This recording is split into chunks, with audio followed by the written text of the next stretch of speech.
thanks to everybody for joining this today, and for those that have followed up and watch this after the event as well.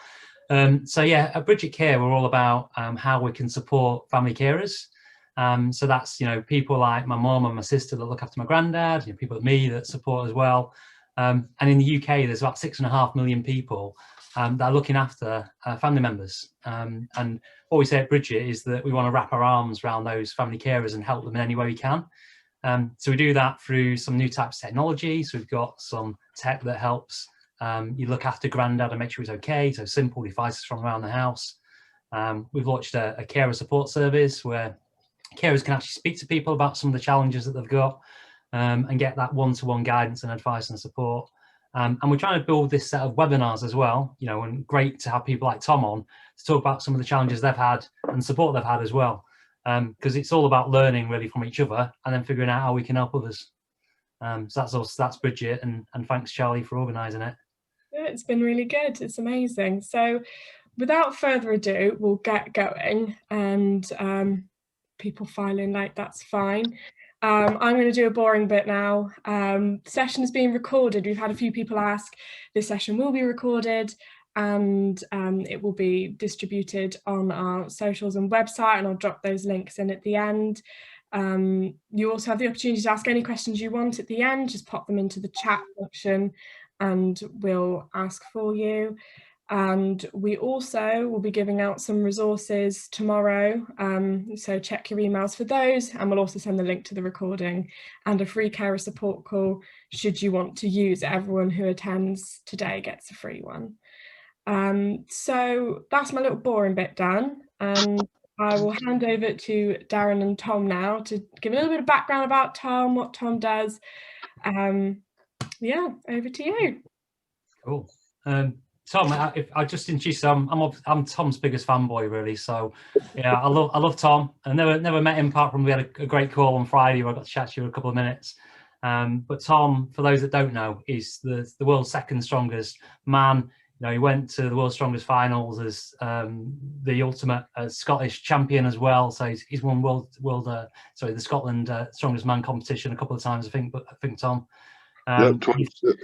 Yeah, twice as well. So they call him the albatross because he's absolutely immense. So you can't tell, right? He looks kind of the same size as me, but I'll tell you, he's double my size. He's 24 stone, 6'8", got an absolutely immense wingspan. And because of that, he also holds the world record for not only the fastest stones lift, so that's these colossal 9 balls that you have to lift onto a platform, but also the heaviest. So he's lifted a stone weighing about 280 kilos. And that's, to put it in perspective, 5 Charlies, I think. Although that's brave. Rude there, Charlie. That's brave. That's my way, Darren. Yeah.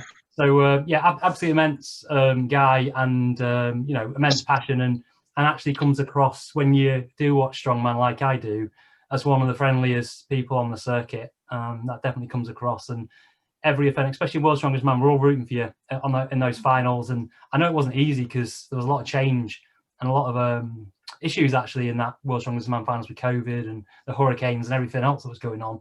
But you persevered, and you're the second strongest man in the world. Someone say first, but that's a separate. That's maybe next year. Yeah, definitely.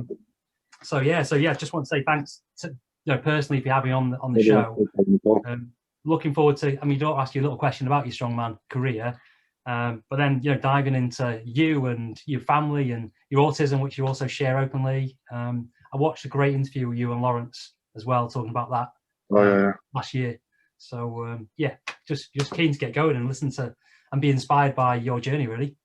Yeah, well, obviously, like you said, I'm Tom Stoltman, but so yeah, let's start with autism. So basically, I think I was maybe kind of like diagnosed when I was maybe 11, 12, but we'll go back before that, before kind of I got like tests to see if I was autistic and stuff. It was basically, when I was younger, say 3 or 4, I was very, very bad behaved child. You wouldn't think that. I mean, compared to like the way I acted, I have 5 siblings, so I'm the second youngest of 5. So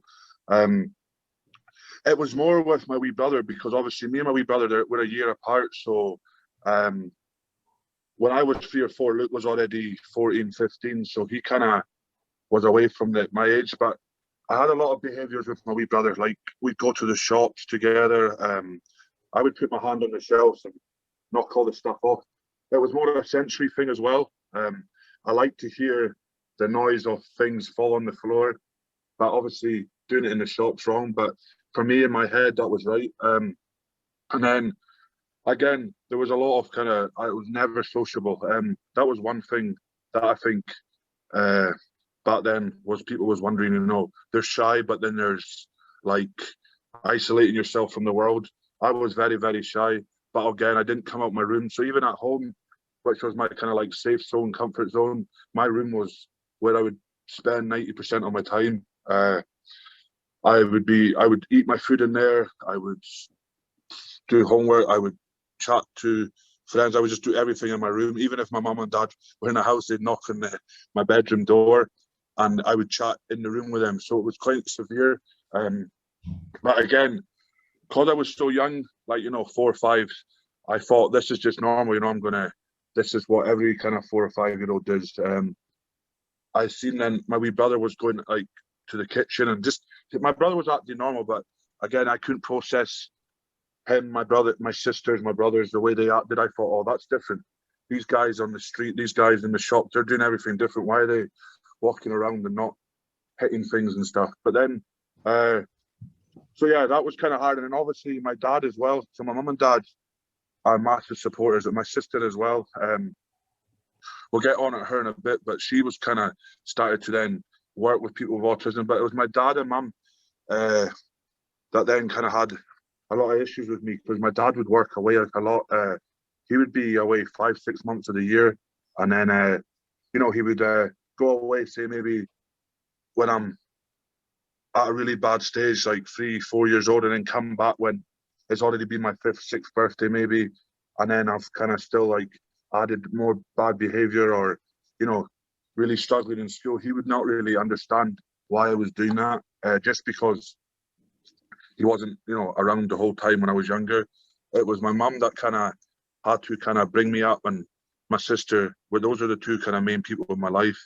And then as it kind of got on, 8, 9, 10 years old, that's when I started kind of, again, I had a really bad relationship with one of my other sisters, and again, I don't know why I'm so close with everyone now, because back then, like, I really kind of was like fighting a lot with my brothers and my sisters as well. And I just, like I said, everything I was doing, I thought was right, and I was coping with like bad situations. If I was stressed, hard situation, everything that was kind of getting too much for me, I would take out on other people, and and that's how I coped. So I would like maybe go and hit my wee brother, and he starts crying, and then that would give me the satisfaction, but obviously it's wrong. So then I would then go back into my room and kind of calm down and stuff. But the thing is, like, I wouldn't get roused for it, because like if I was to get like in trouble or something for it, it would make me worse, because obviously in my head I kept processing it was right. And then I mean, I had a really kind of hard upbringing, with all the way up to kind of primary 1, primary 2. I was lucky that I had a school that was really small, like literally 100 people. I mean, I would never have my head up. My head would always be down. I'd say 1 or 2 words. As I got older, I thought I would grow out of this kind of stage. There was times where I was getting a bit better. There was times where I was, not acting up in shops and stuff. But I didn't get help till I was maybe in the primary 4, primary 5. That's how long it kind of took, because I mean, back then, nobody really had a clue what kind of autism or additional needs, Asperger's, whatever you want to call it, was. So, like I said, when I kind of started mixing with kids in schools, and mixing with, like, when I went to football, this was when kind of the problems happened as well, because my actions would then get taken to school, would get taken to the things I loved, and it stopped me from kind of progressing and stuff I wanted to do, like school.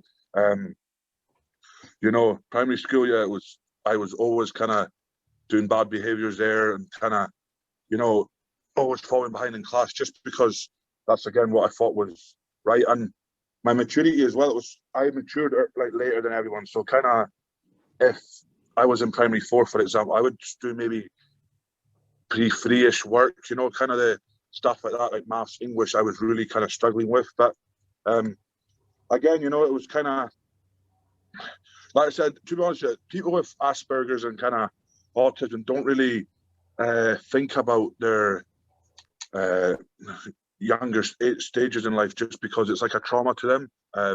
I've learned that as well. Like, if a lot of people kind of ask, oh, you know, how did you get diagnosed? What were you like? And I know we flashbacks and stuff, but being kind of the way I was is trauma. So like, for me to get diagnosed with autism, we'll skip a few years. So like, obviously primary school was all right for me. I mean, I started getting a bit of help. I started getting like a support worker to help me with, not in school, but more out of school. So more my socializing, because my school, I started to calm down a lot, because out of school I was much more kind of at ease. I was doing things I loved, and just, you know, being around kind of my family, which was the main thing. But then it was, for me to kind of get diagnosed properly, my mum and that had to record me having my behaviours and what I was like in school, you know, why I wasn't going to school. So it had to go to that stage for them to say, oh, this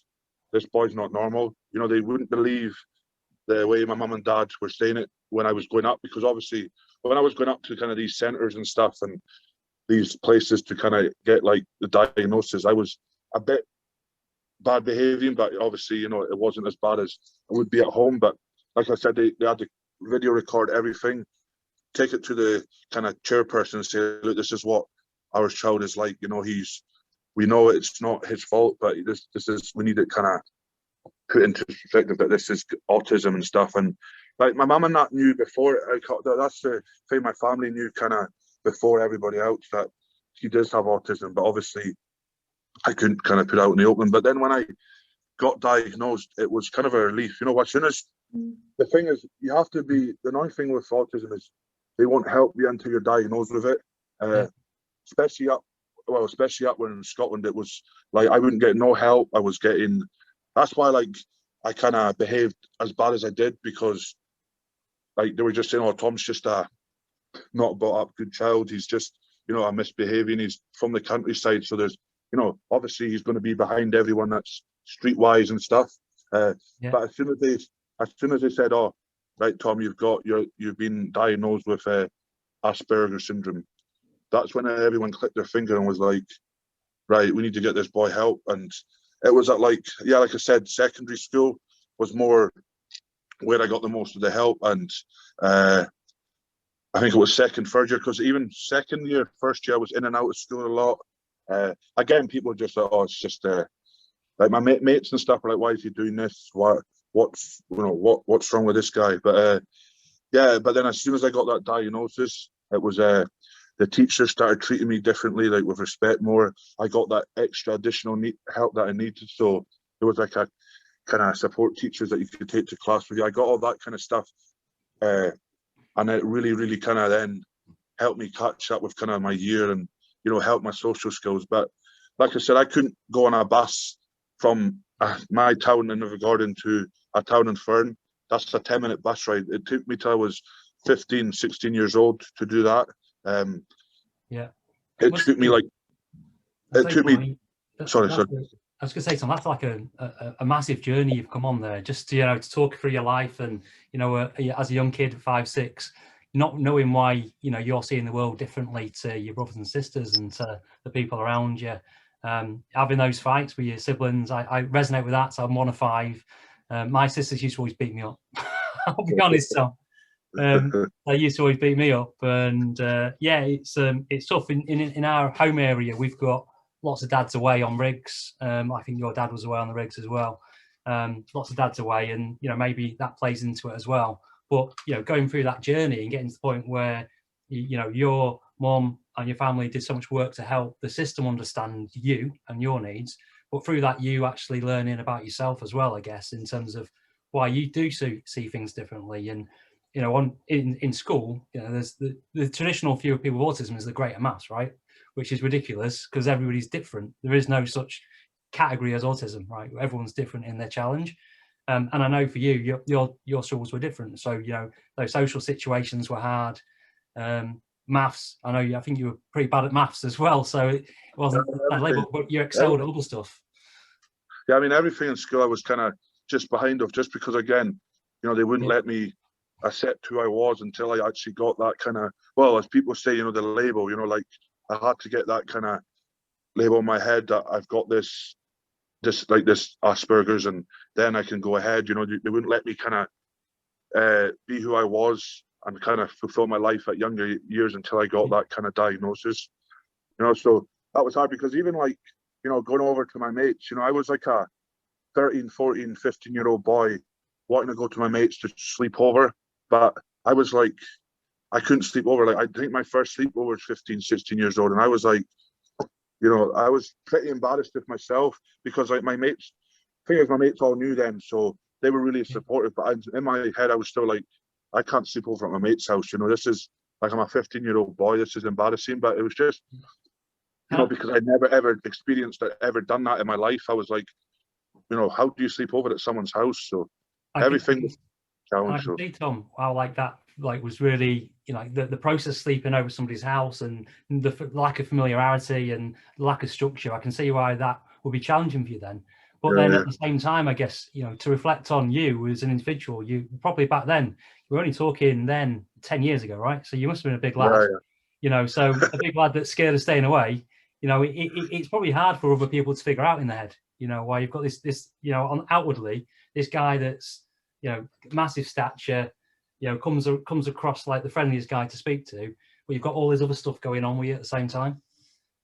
Yeah, I mean, that's the thing. It's like, you know, I kind of like, I've learned to kind of live with what I've got. You know, obviously, like, I don't show my whole life on social media because I don't think you need to. But like, I still struggle with autism, even for like, you know, I've had it for say 90% of my life. You know, there's still days that I like struggle to process things, and there's still days that I'm really nervous to, like, you know, even like before this kind of stuff and interviews on like worlds, I need to kind of hype myself up a wee bit and like be like, I hype myself more up for interviews and talking to people than I do doing the actual strongman shows, you know, and that's always going to be something that I do, but it helps me, and it's my coping mechanism of, right, I'm going on this at 1 o'clock. I've got 20 minutes to prepare, you know, and it just, I go around in my head with it, and it really helps me calm down and stuff. So I just do a lot of, there's still a wee things, you know, that I do that, you know, that help me, that I've learned through my journey, that will help me control, you know, my emotions, kind of if I get stressed, if I get angry, you know, if I'm sad, and all that kind of stuff, you know. So.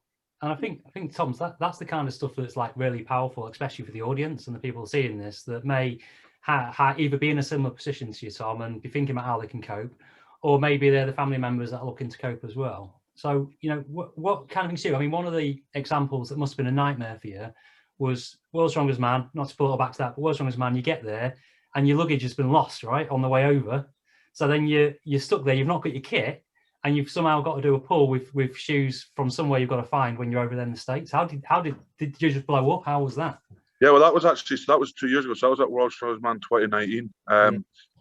Yeah, that was very, very kind of stressful for me, because obviously not every competition I'd done before that went smoothly, like flying, kind of everything went smoothly. So when I got off the plane, everyone's bags was there except for mine, and I was like, I landed on the Monday, I was competing on the Thursday. So that's when when my autism kind of was like kind of getting bad. It was like I was really panicking, you know, like, oh, what do I do? I was getting like just kind of all emotions was coming out together at once. I was, you know, just like shaking, getting fidgety, you know, just like really kind of, right, this is a big worry for me. And then the good thing about that was I had Sinead, my wife, there, so she really understands me now, probably more than like a lot of people now. Like, she's really learned to kind of how autism works and all that now. She's a carer herself, so, but she has really, really kind of dialed into how I live and how I cope. So having her there really helped, because she was the one that kind of told me to calm down. You're here for a reason. You're strong. You don't need your shoes. You don't need a belt. You've got your sponsors over here that will, you know, get your belt for you.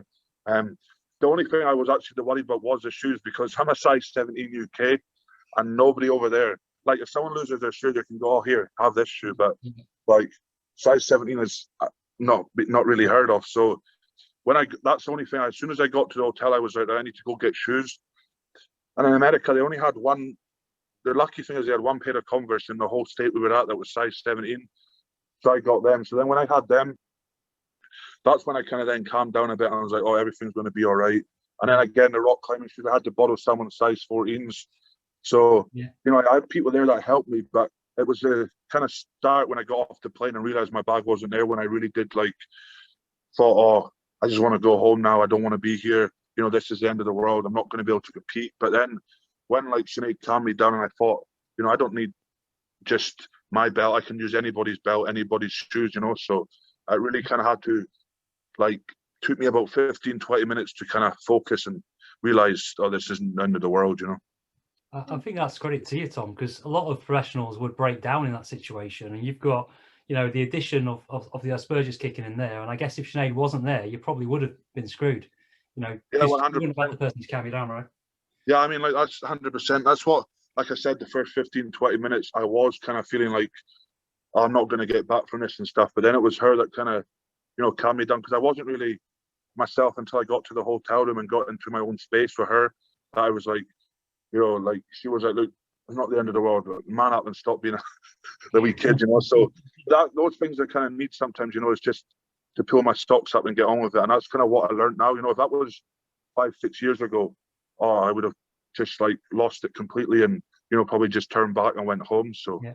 And I think that's one of the key things to get out there. And I know Charlie probably wants to say something as well, but that, you know, at 13, you had the support from your mum, you had the support from your brother, and your sister as well, who's a big advocate in this space. And I'd love to talk about them a bit more in a minute. But without that, you wouldn't be where you are today. You know, you, Tom Stoltman, you know, are, you know, a reflection of the people around you, the people that put their arms around you. Yeah, I mean, 100%. Like if I didn't have kind of my mum, or even my parents, obviously, and then kind of my brothers, but most importantly, I think if I didn't have my sister Jodie, because obviously when I was younger as well, she started getting into kind of the work with the autism and the additional needs and all that, and did a lot of clubs up here, and that's what my coping mechanism as well was going to clubs like that. So I was going to clubs with people that had the same kind of thing as me, so, you know, the additional needs, you know, and all that kind of stuff. So I was mixing with those people, which really calmed me down, and then I could see life at a different kind of view and that. So she really helped me as well. But now, if I didn't have my family and that, then I would never be I'd probably still be kind of stuck in a house, I think, just isolating myself, you know. So yeah, no, that's cool. Charlie, were you gonna say something?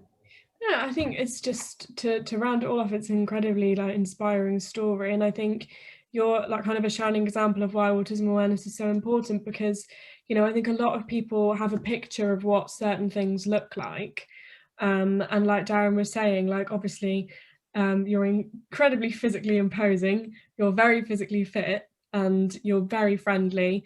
And I think a lot of times people have a lot of really harmful stereotypes about things like autism. And I mean, would you say you've ever sort of encountered anything like that? Yeah, I mean, well, I'm not really kind of, since I started Strongman, it's actually been all positive stuff. There's a lot of people that think oh, Tom Stoltman's got autism, you know, and that's kind of nice to see here, because the way I've kind of, you know, bought myself up and kind of, you know, changed kind of how autism is in me. You know, I've still obviously still going to have it, always will have it, but how I've kind of, you know, tried to put it to the back of my head. But even on my YouTube, or some of the interviews I'm doing, they're like, you know, you've got autism, you know, and that's quite a nice thing to hear, because it means I'm coming out, it looks like I'm coming across as a normal person, but we should never be labeled anyway. But no, I don't, I've never really had it. I mean, before kind of I got into the strongman and strength scenes, I got picked a bit with kind of, you know, my weight and kind of me being shy and all that kind of stuff. You know, that was really a kind of uncomfortable time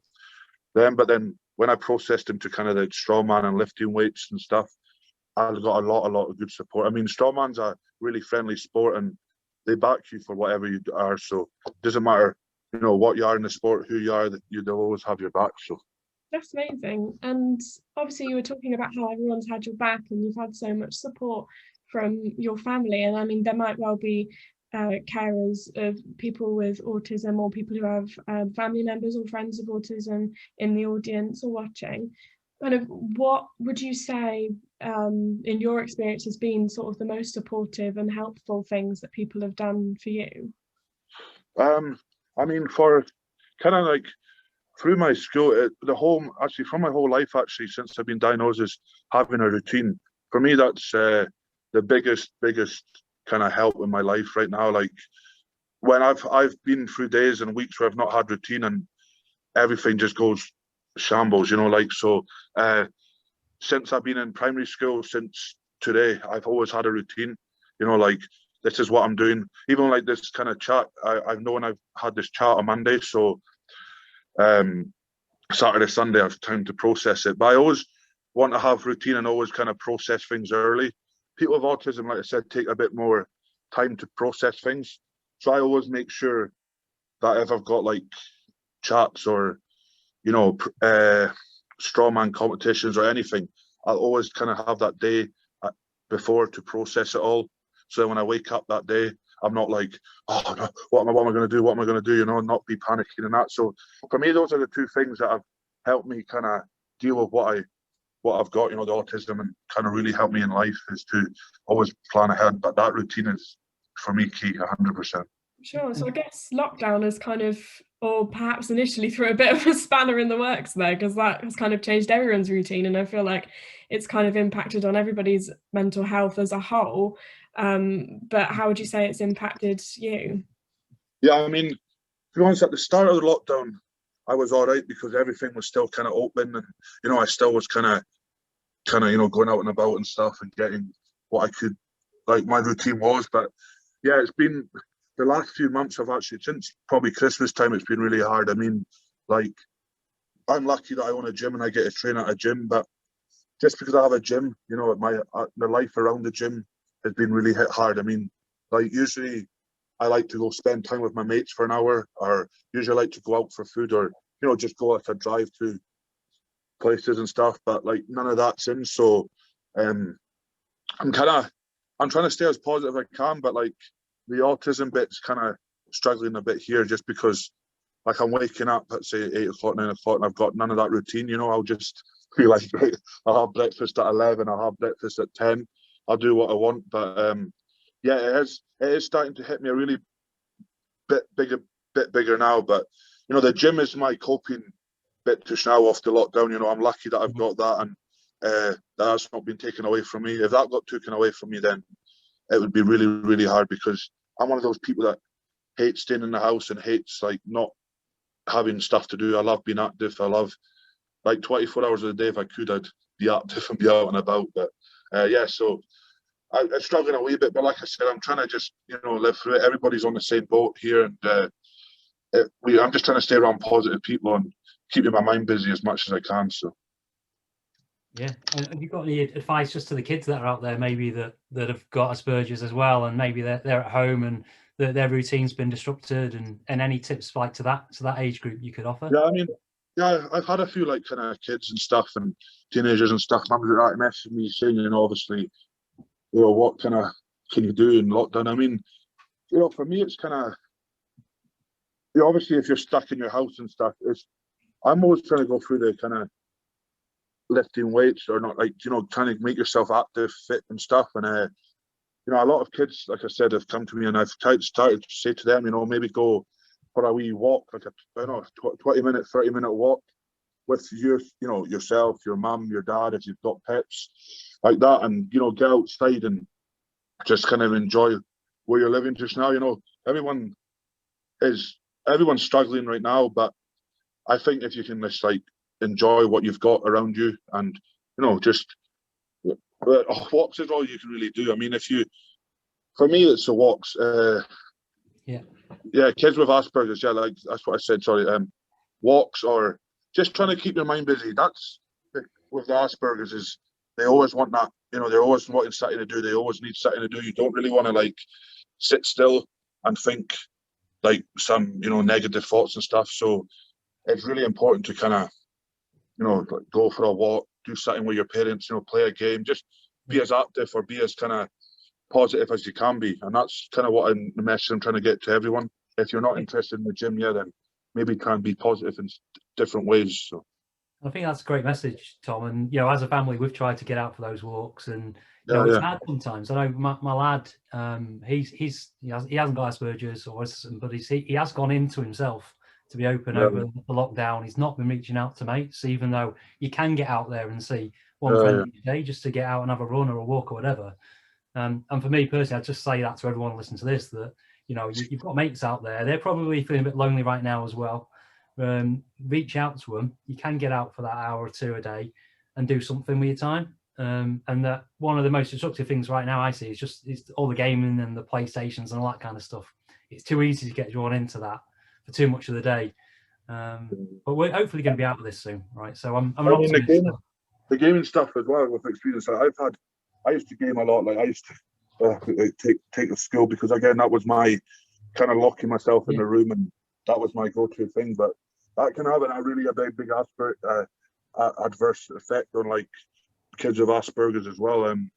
Like I experienced that before I did it. You know, I was playing the games, and just kind of it puts your depression rates like double, 50% higher. It puts your stress rates 50% higher, anxiety, everything like that just goes mega. And there was a stage that I got to that, like I was gaming 9-10 hours a day, every day, and that's when I was kind of the most unhappiest. So yeah, trying to stay away from that, or 2 hours a night on it, you know, and getting your kind of brain and mental state active is much better options. I'm not saying gaming is bad. It's just like you say, balance, right? Just Yeah, you know, balance, if you're going to do 2 hours of gaming, get 2 hours outside, you know, and then you'll feel a lot better. Balanced, yeah. And there's such a link between kind of your mental and physical health. And I think a lot of the time we go to distraction rather than kind of getting out there and kind of being a bit more present in the moment and being active, like you said. So I think that's a really great message to take away for everybody, whether it be carers or people being cared for. I think that's a really great thing to remember. And to remember that, you know, we're all sort of a little bit isolated at the moment, but, you know, people haven't disappeared. We're all going to still be around when things get back to normal, which hopefully will be very soon. Yeah, for sure. But yeah, so I was thinking, perhaps, shall we open up a few questions? And Charlie, would it be possible, Tom, if my daughter just asked you the first question, because she's been sat next to me quietly, she's dying to ask you, and this actually ties into really your brother, because you know, your brother's 5 times Scotland's strongest man as well, a few years older than you, but an immense guy in his own right. So she's gone bright red, so bear with her. Hello. Go on, it's okay. What is it like to have an older brother that you share the same ambitions with? Good question. Yeah, so I mean, Luke, since I started this sport, Luke's been at my sides from day one.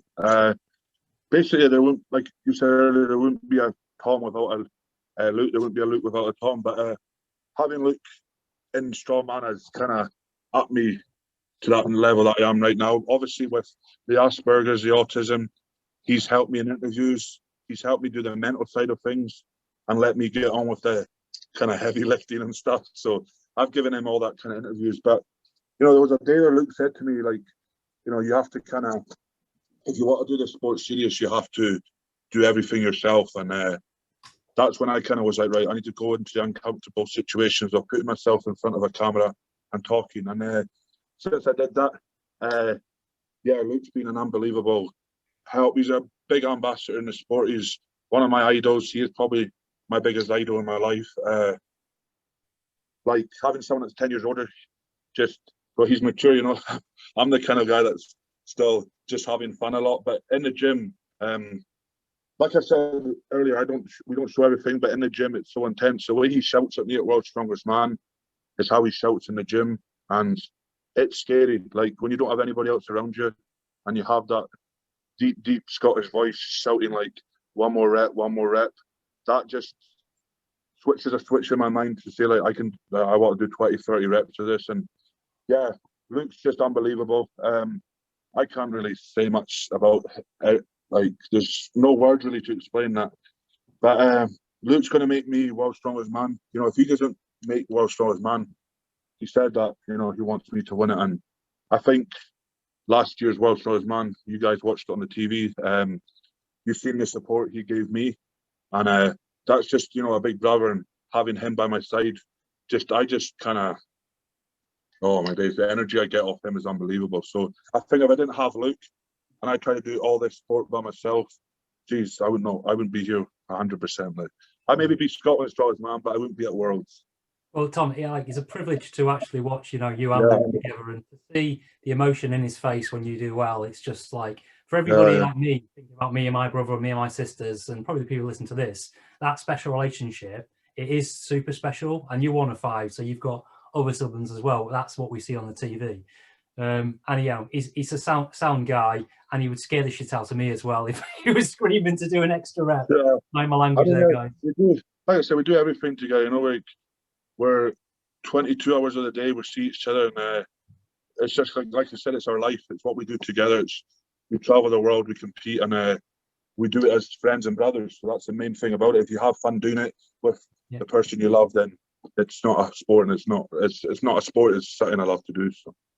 And you know, your brother's also, when you came out and started talking about your autism, your brother's also been talking about that quite emotionally as well, in terms of, you know, the stories you've shared, growing up, you know, the kind of stuff that happens. And I think what he's been saying, and then what your sister has been saying, probably more so actually, in the Asperger's group, and what she's been doing across the Highlands to support people that both care for people like you, but also, you know, care for the carers themselves. That's amazing stuff. So you got to be proud of both of them. Yeah, 100%. Especially what Jodie did, kind of to set up. I think she kind of did it.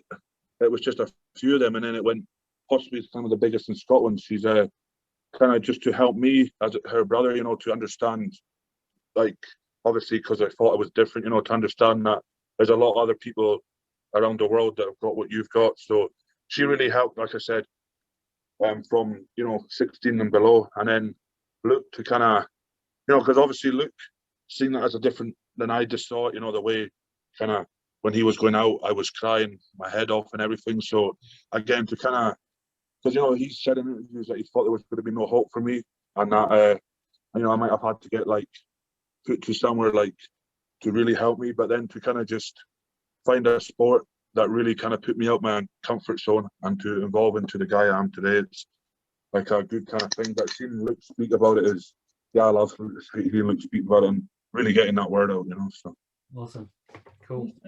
So, Charlie, we've got a couple of questions. Keep them coming in, 'cause we'll answer them all.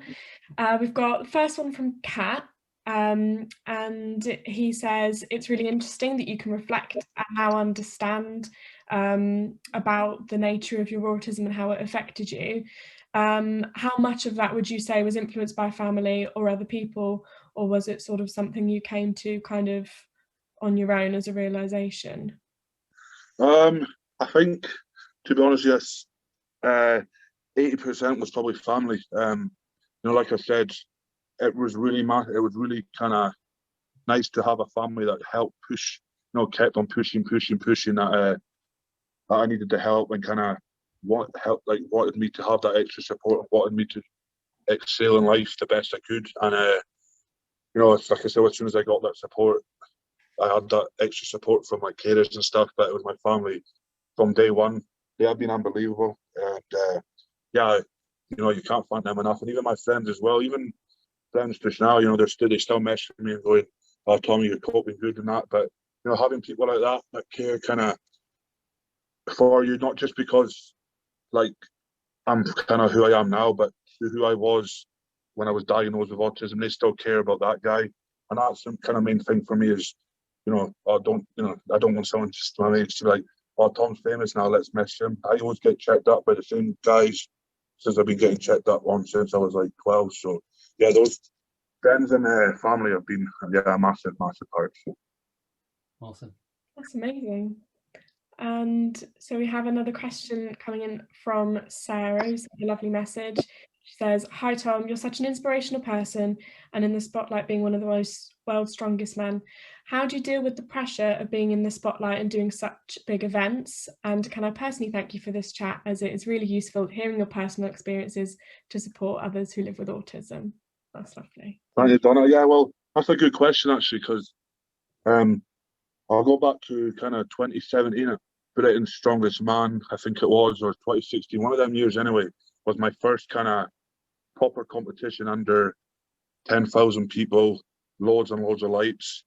And I didn't really know this. I was backstage and I was like, this is a big arena. Like, I was like, geez, have I got viewers sitting at the spot? But anyway, yeah, so I then went out kind of pre-warm up and I was kind of like, started to get like shaky and anxious because I seen all these lights.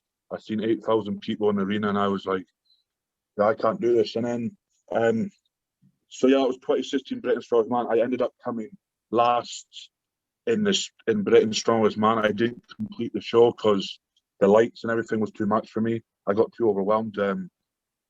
Like I said, the big audiences were really something that I really kind of struggled with. But then it was really after that when I went home and I was like I said earlier, if I want to be big in this sport, I need to push myself and be uncomfortable in situations. I mean, I was saying to myself, I shouldn't be getting anxious over lights and people in a stadium. I should be here for what I love, and that was something I was getting really worried about, because I was like, strongman is what I love, but can I really cope with, the kind of strobe lighting, the lights, the flashing of me being in the spotlight and stuff. And then I just was like, right, I'm gonna.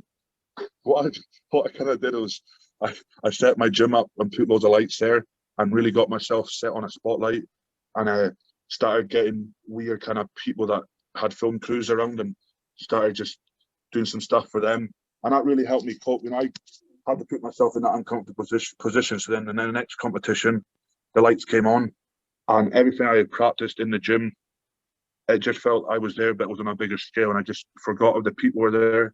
And the lights were nothing then. So I kind of just did it myself. I had to go, and the only way I got through that was to go and do it in a gym. So that was how I cope with it now. But everything now, I just always I still rehearse a lot of things.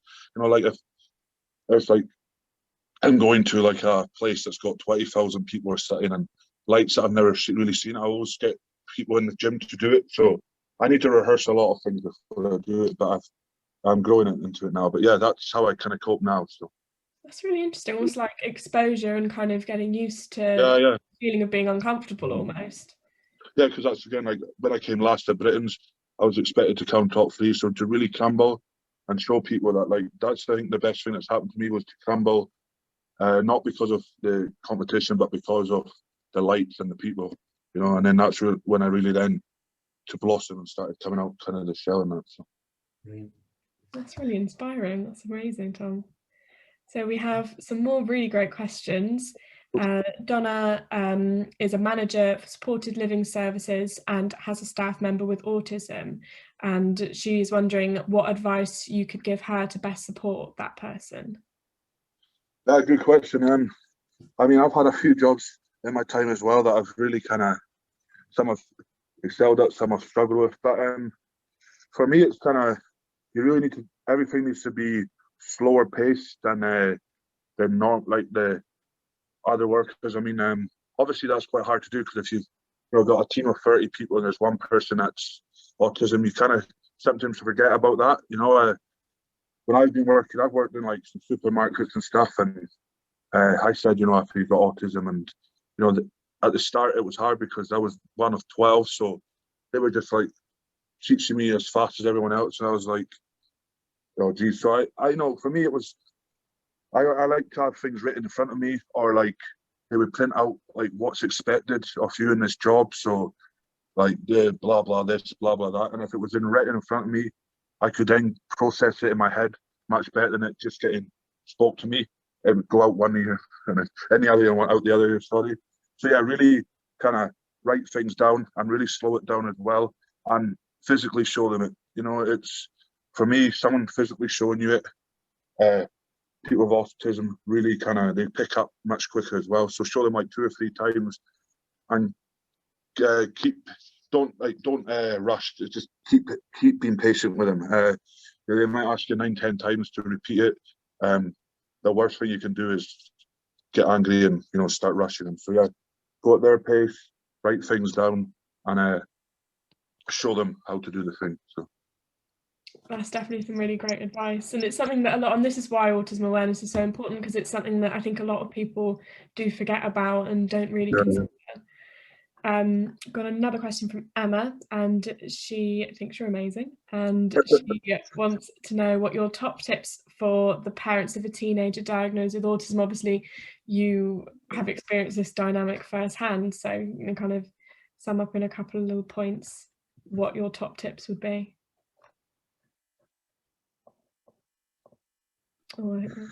Yeah, well, obviously, am I? Oh, sorry, I thought I got muted. Sorry. We're back. Sorry. Yeah. So basically, obviously, teenager with autism, and obviously in this situation we're in as well, it's quite hard. But I mean, for me, the way I've kind of seen myself when I was a teenager, plus others that have the same kind of autism as me, is they really kind of isolated themselves and wanted to stay in their rooms and not get out there and experience kind of the life your life you can live. So it's like what we said earlier, kind of try and just keep them busy. People about like teenagers, especially with autism, they'll be going through their kind of maturity stage of their life, maybe wanting to kind of start seeing friends and all that kind of stuff. So really try and just get them out the house, go for a 20-30 minute walk with them, take them a drive. Like for me, when I was a teenager, I always had this the same day that I would go and get food with my parents, then go to like a beach and walk along the beach, or just it's stuff like that you really need to kind of do, because they'll still be thinking they're still in their head, got things they can manage and how they cope, and you need to just kind of give them time. I know they're parents and stuff, but when I started being a teenager, it was my mum and dad started giving me the time. They just said, you're not going in your room, or you can have an hour in your room, but as soon as that's out, we're going outside. And that really helped me, because it wasn't just like, right, we're going out, get your shoes on, get out, we're going. Just really let them do what they love for maybe an hour, and then take them away from it and try and venture them into slowly getting into new places, meeting new people, doing new things. And then gradually they'll start getting more confident and, getting out that wee shell or wee bubble that they're in. Yeah, there definitely seems to be kind of an emphasis on kind of connecting and patience, really, kind of connecting to the world around you and others around you, but also coming kind of at that with a great deal of patience and acceptance, which I think is really great. And I think that's all like super advice, Tom, not just with people that got the label, but a lot of kids out there right now as well. All that stuff. Get out there, connect, get out the environment. It's hard. Being a teenager, the best of times. And 100%. It's a pressure cooker right now. So yeah, that's amazing. We have a really interesting question here. Would you say that after accepting your autism and working with it in your own way, that when people say normal, does that even matter anymore? Do you let people know what you need for your normal? Yeah, I mean, that's a really good question. So yeah, I never ever let someone label me, no matter what. Like you said, autism is normal for me, but for day-to-day people, it's not normal. But I always kind of, see people, any person, any human as a human being. I don't say, oh, you're in a wheelchair, you're disabled, or blah blah this, blah blah that. If you're like believing, you're a human being to me. So yeah, it's I've kind of just people the respect that they give me, and I treat people how I expect to be treated. But yeah, I'm not different to the most famous person in the world to someone that's in a wheelchair. I'll respect each person as they are and treat them like with respect, do whatever they want. I love that, because we have a lot of people that come to this gym that are in wheelchairs and blah blah this and that, and we take them around like they're just the same as someone that's lifting 400k, you know, just like come and have fun. But this is your home now, and they love it. You know, they love to be kind of mixing with the people that they would probably think are normal. But no, I don't class anyone as a normal or with a label. Every single person to me is a human, and that's how it should be. So. And Tom, I think that's like, you know, an amazing point. It's struggle because you need to get a label in the system to get support. Yeah, that's. You need to be Tom with Asperger's, otherwise you don't get the support in the system. Yeah. But that doesn't define you. You know, you're Tom, runner-up World's Strongest Man. Next year, Tom, winner of World's Strongest Man. Tom brother, you know, Tom father, Tom husband. You know, everyone's got all these labels to them. That's just say that's why like my mum and that hated filmed the video in of me doing what I had to do, because the only way they would get it would be, right, Tom's autistic. You know, they hated saying to someone, "Oh, Tom's got autism. Tom's got this label. Tom's not functioning like a normal human." They would hate that, but they had to say that and be kind of putting me a wee bit down to get the support they needed. And then as soon as they got the support, it was just back to like me being a human and me being a normal, like a person in society. But they had to go down that kind of bad route to me being diagnosed with it, which is a really kind of nasty and bad thing to do. But that's the only way I would get accepted, like you said, as being autistic. Sorry.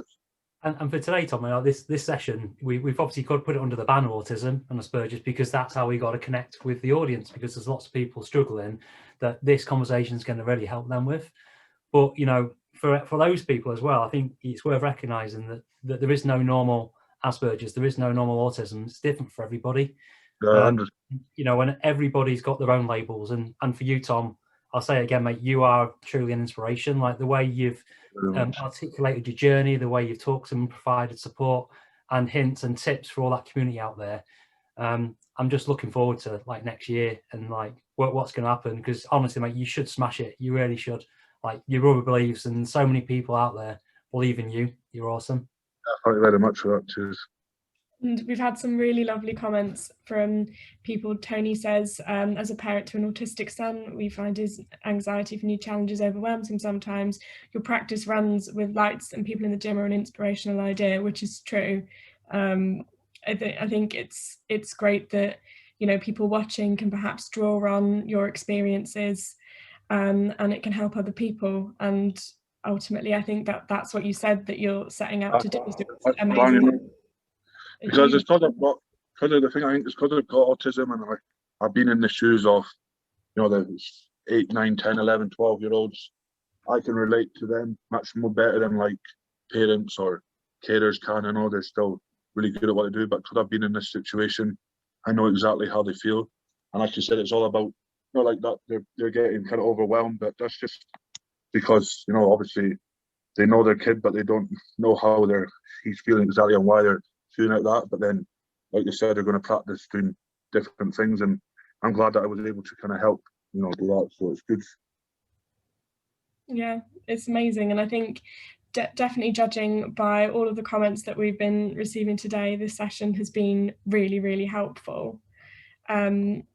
So with that, unfortunately, we are running out of time. Darren, do you have any kind of parting thoughts, kind of CEO of Bridgit, do you have any parting thoughts for anyone in the audience today, that in any ways we can support them? So I know this video is going to go out afterwards, and I expect a lot of people to watch it, given the quality of what Tom said on here. It's absolutely amazing. I'm looking forward to those people reaching out, and if we can support them, then that'd be great. So we're going to send out a pack specifically about family members of people with autism and how to support them. We're also going to publish some key resources out there as well for anyone that's struggling with autism. And then the other ask would just be, if you've not watched World's Strongest Man before, plenty of stuff on YouTube on there. Check Tom out. He is an inspiration to me and so many others in the country. So yeah, just check it out. And lastly, Tom, you said that this was a challenge, really, doing this session today, and thinking about this Saturday and Sunday and then rehearsing it. So just like a massive thanks from me for taking the time to think about this, to come today and to share what you've shared. It's been fantastic. That's no problem. Like I said, I may be a strong man, but my kind of goal in life is to get autism and Asperger's kind of well known around the world. So like the people can sit down and have a kind of quality life with their kid or whoever they've got that's been diagnosed. So that's why I want to kind of put out there, you know. So yeah, and that's cool. And I think what you said there, like around the world's key, because in Britain we've come a long way, even in your lifetime, from 13 to 27, I think you are now. 26, sorry, mate.